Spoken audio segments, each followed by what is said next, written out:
I cannot come any closer, otherwise this thing starts hitting my trail over there. So I cannot put it lower, and I don't have any more cross members where to put this, right? But what I don't like is this. See, that's where the center is, like that little pin over there, right? That's the center. So this should be where my light is. So I would love to move like 1 foot forward, you know? That's my light over there. So I can bring this towards the light, but I have nowhere to go. Yeah.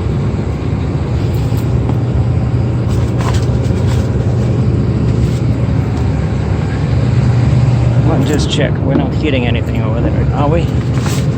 No, we're good. You see? Well, maybe I can move like 1 inch because it's not centered.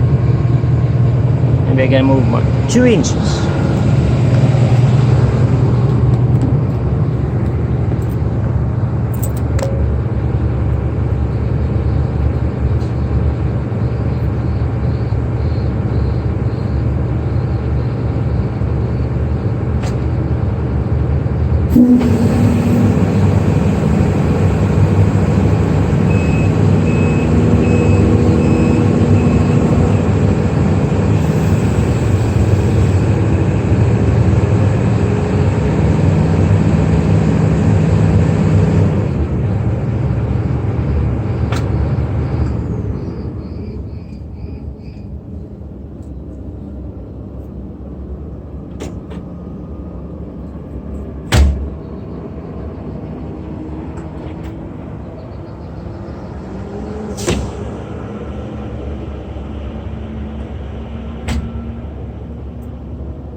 Well, this is the best I can do.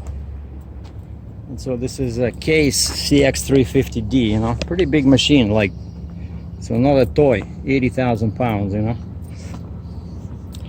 And so I put my outrigger boards under it because it's like 11.4. And you see how I was using these. I was using the cracks in the boards as my guidance. And you see it's pretty good actually. Just a little bit off to one side, but that's fine.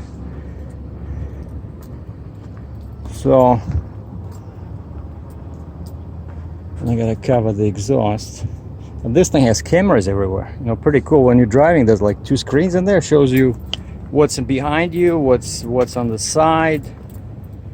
You know, very advanced machine. And I'm running on 8 axles, which are now all empty of air because I disconnected my gauge. You know, that little hose.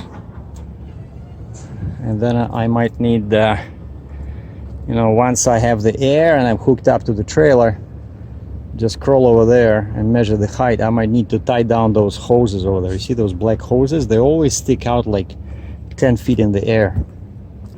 And then you scratch them and they start screaming at you. Oh, you hit a bridge. Well, yeah, why you put your hoses like that, you know? Can you just tie them down somewhere like towards that metal pipe, like a frame color? You know, why is it like this? What is this, Ukraine? No, this is not Ukraine. This is Baltimore, Maryland. We don't do things like that over here. And that's my Case.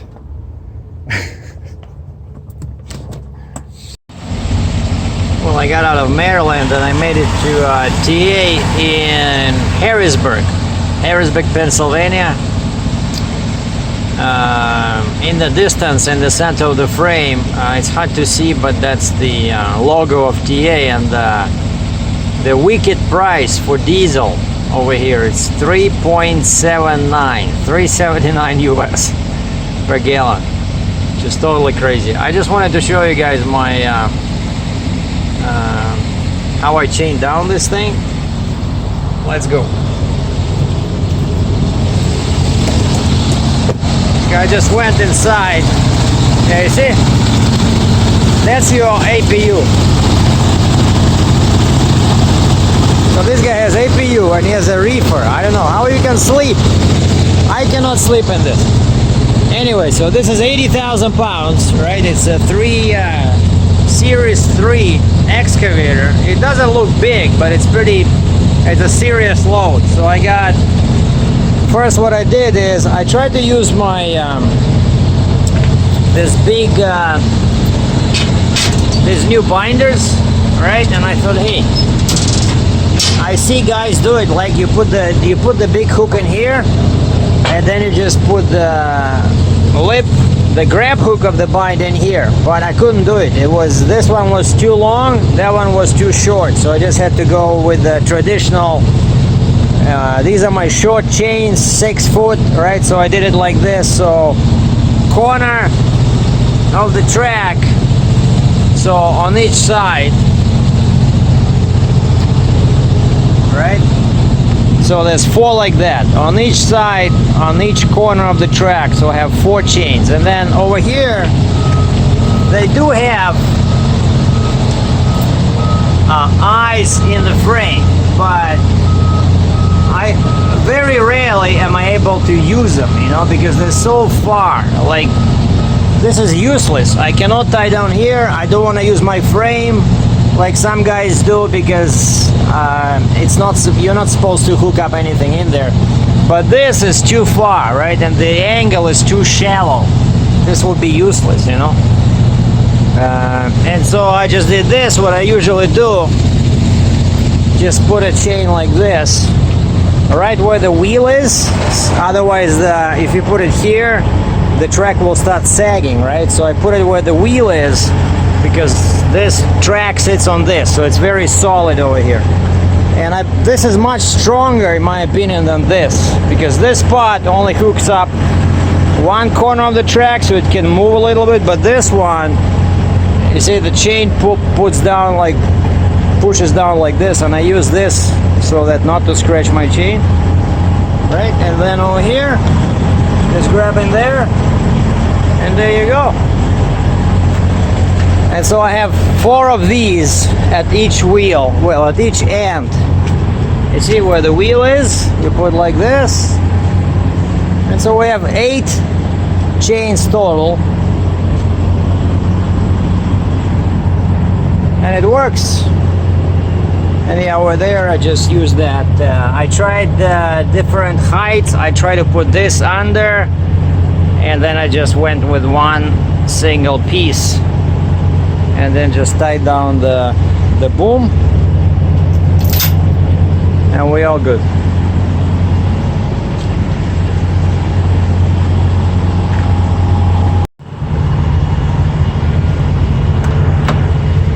And this is what the cab looks like. That's what I operated this morning. So 2 joysticks, and then it has pedals. You can use them, or you can use this. The keys over here.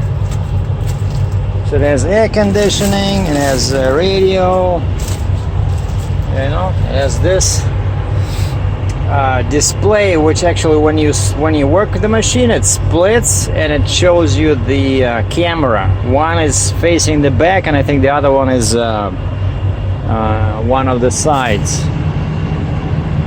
So there's 2 cameras, so the screen splits, so you have a very good visibility with this machine. And I guess those are the mirrors, I think.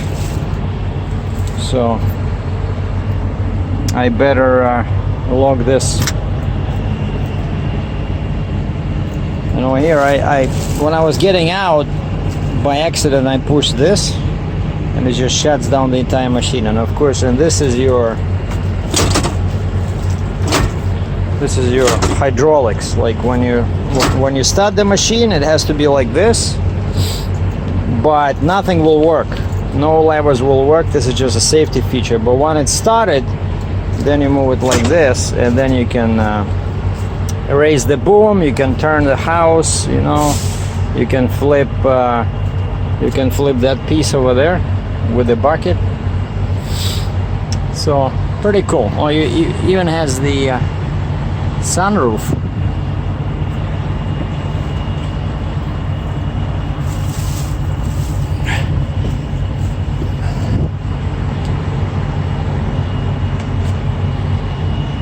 And the speakers, see, so there's a radio, everything. Very comfortable machine.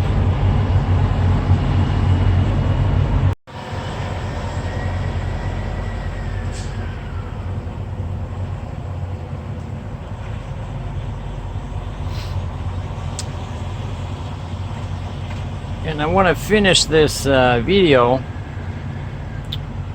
with a little offer for people that are looking for a good deal on a computer.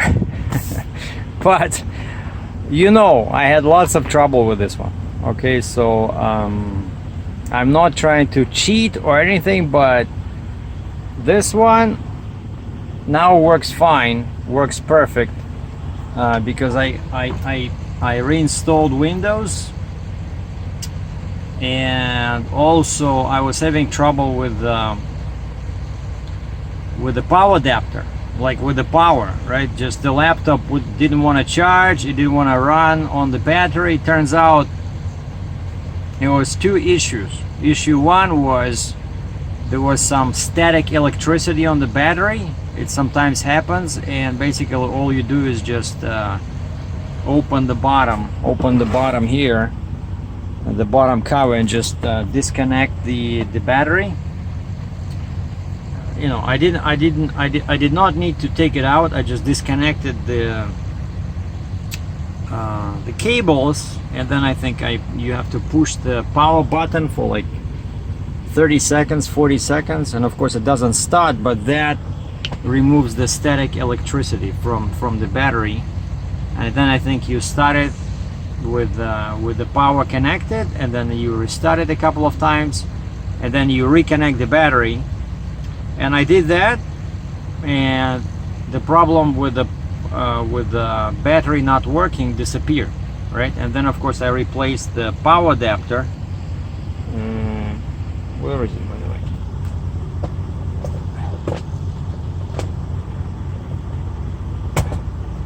Yeah, I replaced the power adapter, right? And you see I did this because this cable kept rubbing over here, very sharp edge, and so I did this. It looks ugly, but it works.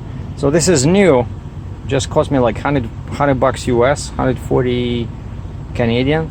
So this is new, you know. So now there's no issues. There's no issues with this laptop, but I had it for a couple of years, so it's time to upgrade it, you know. And I have some money now, so I wanna switch back to Mac. And now they came out with this new, you know, MacBook Pro, right? With like, what is this, like Intel i20 or something? But I mean, like the latest Intel processor, where you can get like up to 32 gigs of RAM. I want to get that one. But anyway, so I want 1,000 bucks Canadian, or 750 US for this one. So if somebody is willing to take a risk. But like I said, yeah, I was complaining about this computer, but it has very decent specs, and like I said, I'm not lying, I recently had no issues with it, you know.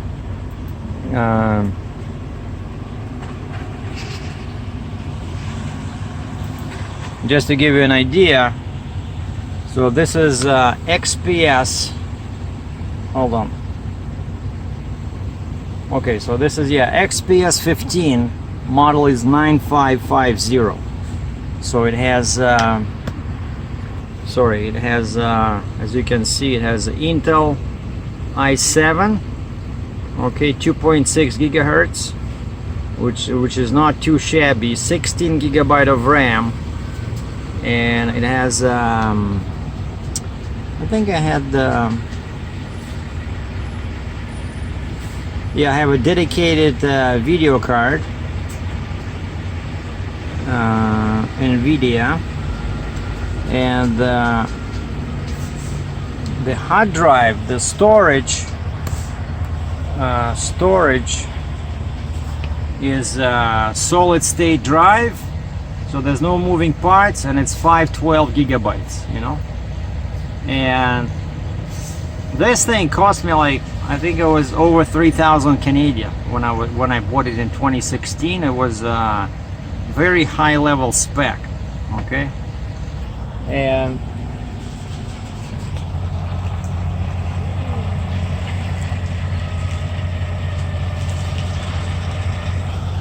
let's check the mirror. What's going on? No, everything's cool. See, I parked. I parked very nicely with this machine. It's, even though it's like 11.4 wide, but the tracks are inside the yellow lines. You know, check it out. You can see in the mirror. So this way, I don't need to, you know, occupy 2 lanes, 2 spots. And people should be able to park right next to it. And so yeah, the last thing I wanted to mention is that, so yeah, this was a top level computer when I bought it, but one thing I wanted to mention, the major reason why I switched to this from Mac, I had a Mac, right? What is this? Sorry, I just want to show you display settings. Yeah, over here. Yeah. Like, look at the resolution over here. You see the resolution? 3840 by 2160. That's the native resolution of this screen. Okay? And even Mac, the Retina display has a lower resolution. And that's the major reason why I bought this, because even though I don't wear glasses, but of course, as you get older, your eyesight becomes a bit, you know, more finicky. You need good light, you know, and this computer gave me that. You know, I never had any issues with reading text because it's so high resolution. You know, it's just fun watching videos, you know, working on YouTube. You know, that's where this is the computer where I make all my YouTube videos. So anyway, so if you guys want to have a part of if you want to own a part of history, Heavy Hole TV computer, let me know. Let me know in the comments. So free shipping anywhere in US and Canada. So $1,000 Canadian, $750 US. Okay. Now this is it. Now I'm just gonna upload the footage to this computer and use what I'm using here is I'm using Cyberlink Power Director, okay, which is not free, Power Director 16. And over here I have you see it's importing. Over here I have my intro. All right, so why are we slowing down? Okay, yeah, we have the intro. So we have the intro over here, and all I gotta do is just drag in here the clips from this camera. But I think now I'm getting tired myself. This intro takes a long time, you know. Well, not that long. Let's see, how long is this? 17 seconds. Yeah, that's a bit too much. That's probably where I'm losing subscribers, you know. So I think from now on we're gonna lose this. So we're gonna lose this intro because you're losing. There was a survey about this saying that you lose. You can lose people like within the first, I don't know, 10-15 seconds, you know, because they look at this and it's all static, the same stuff every time, like Heavy Hole TV, Kenworth Heavy, you know. So we're gonna make it a bit more dynamic. Now this is it. Thanks for watching. Captain SERGEI.